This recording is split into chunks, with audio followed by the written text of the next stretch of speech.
When my daughter-in-law told me to leave the house, I smiled instead of crying. I remember that moment very clearly. Not because of the words she used, but because of the silence that followed them. We were standing in the kitchen, the same kitchen where I had cooked every meal for this family for more than 20 years.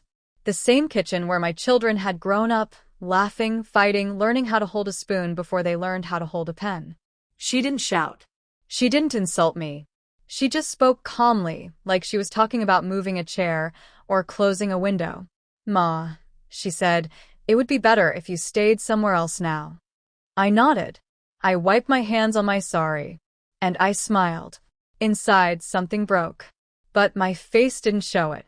Because when you are a mother, you learn very early how to hide pain. You learn how to swallow tears so your children don't choke on them. That day, I went into my room and closed the door quietly. No drama. No raised voice. Just silence. I sat on the edge of my bed and looked around at the walls. They were covered with memories. But memories don't speak for you when your children forget who you are. I packed my bag slowly. Each fold of clothing felt like folding a part of my life. And as I zipped the bag, one thought kept repeating in my mind. My name is Sushila. I am not a special woman. I never went to college. I never had a job with a big name. I was just a mother. I got married when I was 19. My husband, Ramesh, was a quiet man. He worked long hours and spoke very little. But he was kind. And in those days, kindness felt like enough. We lived in a small house with 2 rooms and a narrow kitchen. When our first son was born, I felt like my heart had learned a new language. I remember holding him for the first time. His fingers were so small they wrapped around only one of mine. And I promised him something that day. I will always be here. Over the years, we had 3 children. 2 sons and a daughter. Life was not easy. Money was always short. But love was never missing. I woke up before sunrise every day. Cooked. Cleaned. Packed lunch boxes. Washed clothes by hand. When the children fell sick, I stayed awake all night. When they cried, I forgot my own tiredness. Their needs came before my hunger. Their dreams came before my sleep. I thought that was what motherhood meant. Ramesh passed away suddenly when our youngest was still in school. A heart attack. No warning. One moment he was there. The next, the house felt empty in a way I cannot explain. From that day, I became both mother and father. I stitched clothes for neighbors to earn extra money. I sold my bangles one by one when fees were due. I learned how to stay strong even when my body felt weak. I told myself something again and again. Just raise them well. That is enough. And I did. Both my sons studied hard. They got good jobs. They got married. My daughter moved to another city after marriage. She calls me often. She still asks if I've eaten. But my sons, they changed. Not suddenly. Slowly. At first it was small things. They stopped asking me what I needed. They stopped listening when I spoke. Then came the words. "Ma, times are different now. Ma, you don't understand. Ma, let us handle this." I told myself it was normal. Children grow up. Lives get busy. When my elder son brought his wife home, I welcomed her like my own daughter. I taught her the recipes. I gave her my space. I stepped back so she could step forward. But stepping back slowly turned into disappearing. Decisions were made without me. My room became smaller. My voice became quieter. I was still useful in the kitchen. Still needed when someone fell sick. But invisible everywhere else. Sometimes at night I would sit alone and think, maybe this is what old age looks like. I never complained. Not once.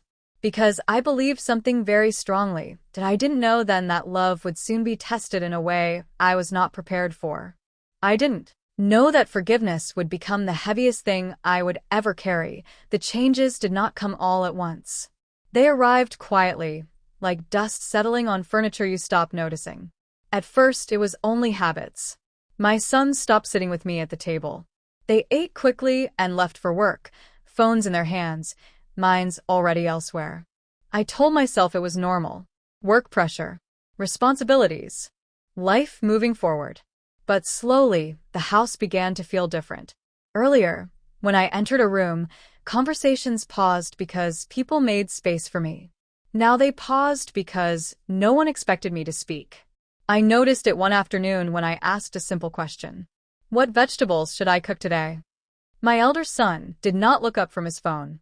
My daughter-in-law answered without turning around. Anything is fine, Ma. Anything. Those words stayed with me longer than they should have. Because once, my cooking choices mattered. Once, my presence mattered.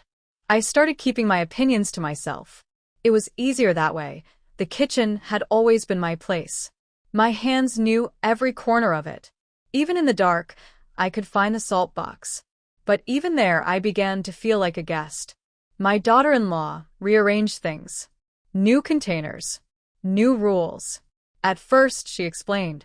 Then she stopped. If I cooked, she checked the salt. If I cleaned, she cleaned again. Not angrily, just silently. That silence hurt more than shouting ever could. Once, I overheard her speaking to my son in a low voice. She does things the old way. It's not hygienic. I stood still near the doorway. My hands were wet from washing rice. The water dripped onto the floor. I wanted to say something. I wanted to remind them that this old way had raised them. But I didn't. I wiped my hands and went back to my room. That night, I did not eat much. Food tasted strange when respect was missing. My younger son lived in the same city, but rarely visited. When he did, he spoke mostly about money. Ma, you should transfer the house papers to my brother's name. It will make things easier. Easier for whom? He never said. I asked carefully.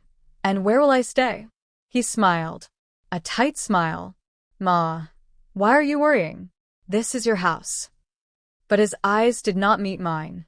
That was when fear first touched my heart.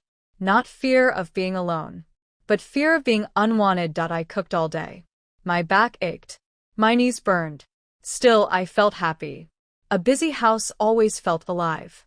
While serving food, I heard an aunt whisper, "She is getting old. They should think about her care." My daughter-in-law nodded politely. Yes, yes. We're thinking. Thinking. Another word that sounded empty. When everyone left, the house felt even quieter than before. That night, my son spoke to me. Ma, you should stop doing so much work. Rest more. His voice was gentle. But something was missing. Concern without respect feels hollow. I smiled and said, I am fine. Because mothers lie too. Not to deceive, but to protect. I began spending more time alone. Sitting near the window, watching people pass by. I remembered the days when my children ran toward me after school. How they fought over who would sit closer. Now, they walked past me without noticing. Once I tried to talk. I said, Do you remember when you were small? My elder son nodded, distracted. Yes, Ma. That was it. Memories need listeners.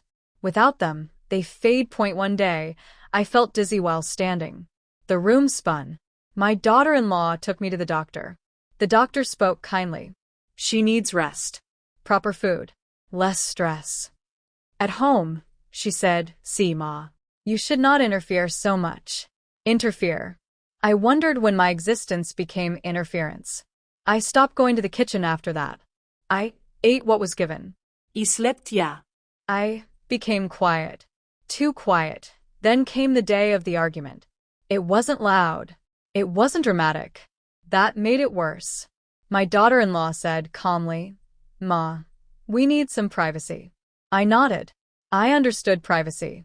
But then she added, You could stay with your daughter for some time.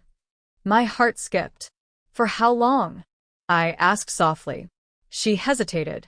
That hesitation said everything. My son stayed silent. I looked at him. He looked away. That was the moment I realized something painful. Silence can be a choice. And he had chosen it. That night, I did not sleep. I lay awake, listening to the sounds of the house. Every sound felt distant. I thought about all the nights I stayed awake for them. Fevers. Exams. Heartbreaks. I had never sent them away. But now, they were gently pushing me out. Not with cruelty, but with comfort. And that made it harder to fight. In the morning, I packed my bag slowly. Not because they asked me to leave that day, but because I could feel it coming. I folded my clothes neatly. I touched each item like it was an old friend. I found a small box of letters. Old notes my children had written as kids. Best mother in the world. I love you, Ma. I sat on the bed and cried quietly. Not because they were cruel, but because they were careless. Ungrateful. Without realizing the day it finally happened did not feel special. There was no warning from the sky. No sign in the air. It was an ordinary morning. I woke up before everyone else, as I always had. Out of habit, not duty. For a moment, I forgot everything. I thought I was still needed. I thought I still belonged. I stepped into the kitchen quietly. The light was dim. The house was asleep. I started boiling water for tea. Then I heard her voice behind me. Ma, you don't have to do that. I turned around slowly. My daughter-in-law stood there with folded arms. Not angry. Not rude. Just firm. I was only making tea, I said. She sighed. A small sigh. But heavy. We talked about this, she replied. You should rest. Let things be. I nodded. I poured the water into the sink. Turned off the stove. That was when I understood something clearly. I was no longer part of the routine. I was an interruption. A tea breakfast. My elder son sat across from me. He looked tired. Not tired like a man who works hard. Tired like a man avoiding something. He cleared his throat. Ma, he said, we need to talk. Those words are never light. They always carry weight. I placed my hands on my lap. I waited. He spoke slowly. You know we respect you, he began. I listened carefully. Respect that needs to be announced is often already missing. The house is small, he continued. The kids will come soon. Life is changing. I nodded again. My daughter-in-law added, it would be better for everyone if you stayed with your daughter for a while. For a while. I asked the question I was afraid of. And after that? They looked at each other. Silence. That silence was my answer, that I felt something give way inside me. Not anger. Not shock. Just clarity. I stood up slowly. I understand, I said. My voice surprised even me. It was calm. Steady. I will pack my things. My son opened his mouth to speak, then closed it. I walked back to my room. The same room I had slept in for decades. The same walls that had heard my prayers. I sat on the bed. For the first time, I allowed myself to ask the question honestly. As I packed, memories came rushing in. The first time my elder son went to school. How he cried and clung to my sorry. The nights I stayed awake when my younger son had fever. How I whispered prayers until morning. The day my daughter got married. How empty the house felt afterward. I had given everything, not expecting repayment. Only respect. But expectations, even silent ones, can break a heart. There was a knock on my door. It was my elder son. He stood there awkwardly. Ma, you know this is not permanent. I looked at him. I wanted to say so many things. About sacrifices. About loneliness. About gratitude. Instead, I said, I know. Because I didn't want to beg for space in my own child's life. When I left the house, no one stopped me. No one said, stay. My daughter-in-law helped me carry the bag. She said, we will visit. I smiled. My son touched my feet. That hurt the most. Respect without warmth feels empty. The door closed behind me, softly. But something in my life closed with it. I went to my daughter's house. She welcomed me with open arms. She cooked my favorite food. She listened, but I could feel her worry. She was angry on my behalf. But I asked her not to speak against her brothers. They are still my children, I said. Even when they hurt me, even when they forget me, days turned into weeks. At first, my sons called often, then less. Life went on for them. For me, time slowed down. I sat on the balcony. I prayed. I remembered. Sometimes, pain came suddenly. Other times it was quiet. I learned something strange. Loneliness does not always shout. Sometimes it whispers. One afternoon, the phone rang. It was my younger son. "Ma," he said quickly, "we need help."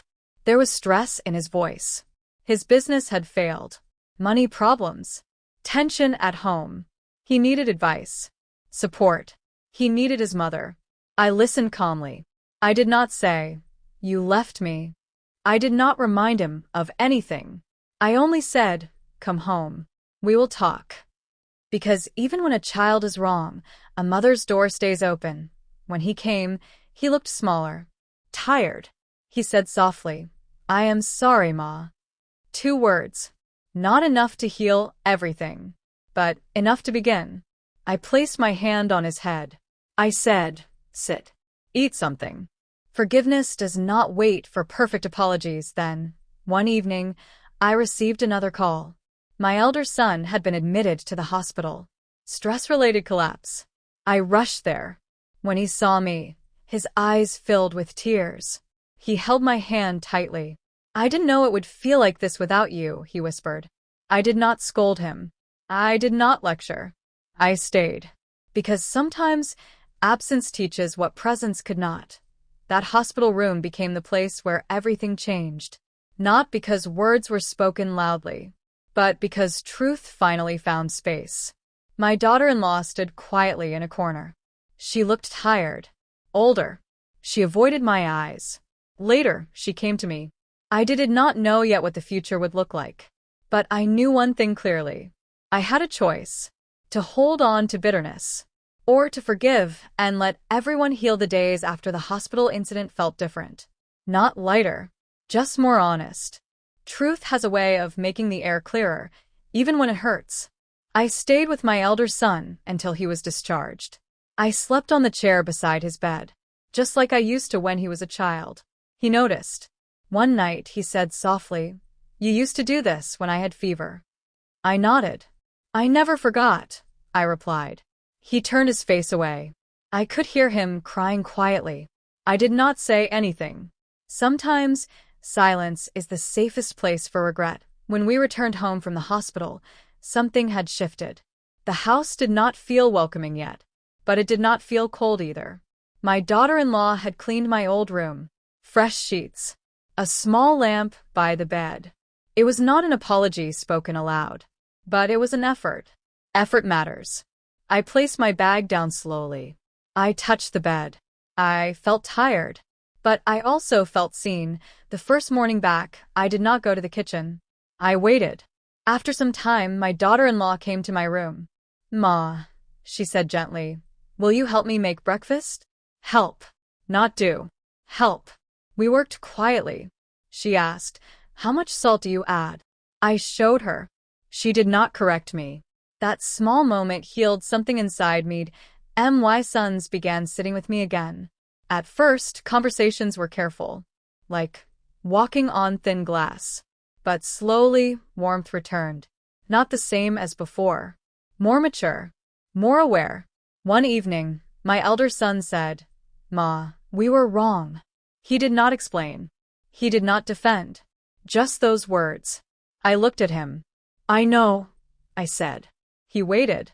I added, "But I forgive you." His shoulders relaxed. Forgiveness does not erase the past, but it frees the future.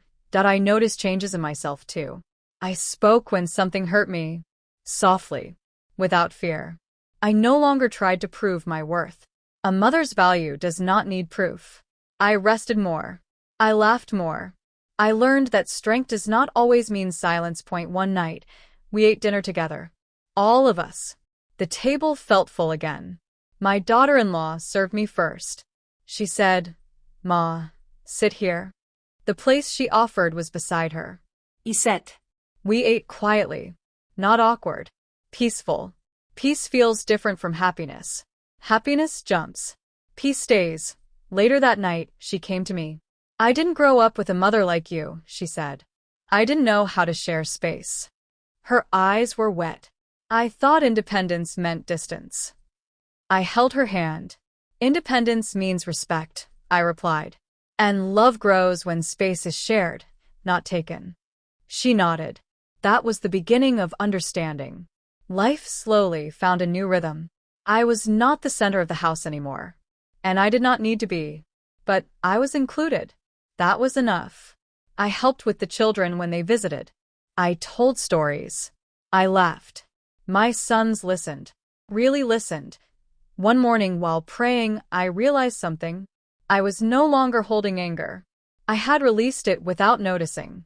Forgiveness had not come in one moment. It came in many small choices.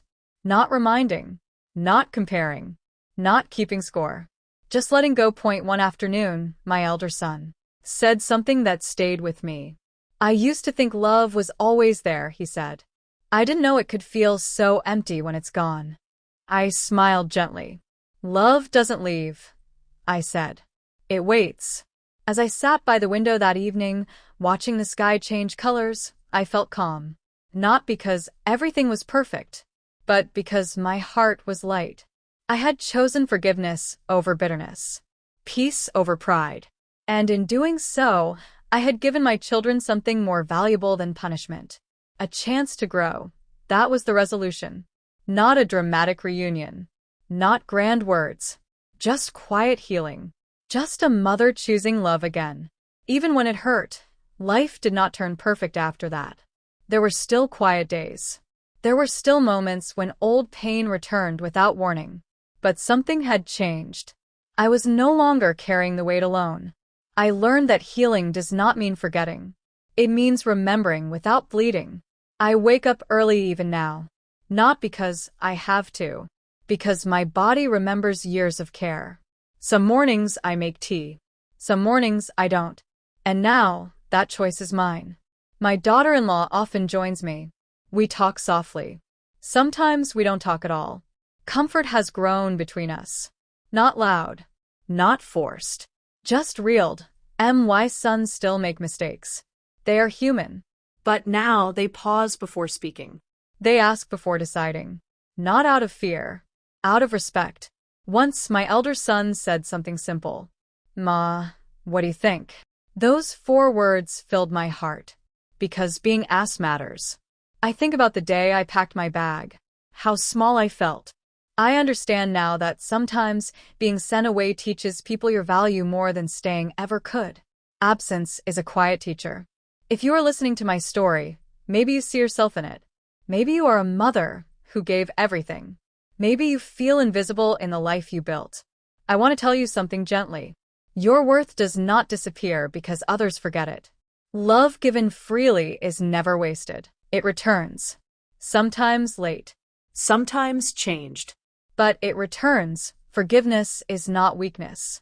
It is strength without noise. I did not forgive because they deserved it. I forgave because my heart needed peace.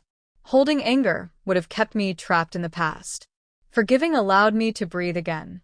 Now, when we sit together in silence, I feel something rare. Contentment. Not because my children are perfect, but because they are learning. And I am still here to guide them. As a mother, you don't stop loving when your children hurt you. You only learn how to love without losing yourself. That lesson took me a lifetime. If there is one thing my story has taught me, it is this. People may forget your sacrifices, but life has a way of reminding them. And when that moment comes, meet it with grace. Because forgiveness does not change the past, but it softens the future. I am a mother. I was hurt. I was forgotten. But I chose love. And in that choice, I found peace.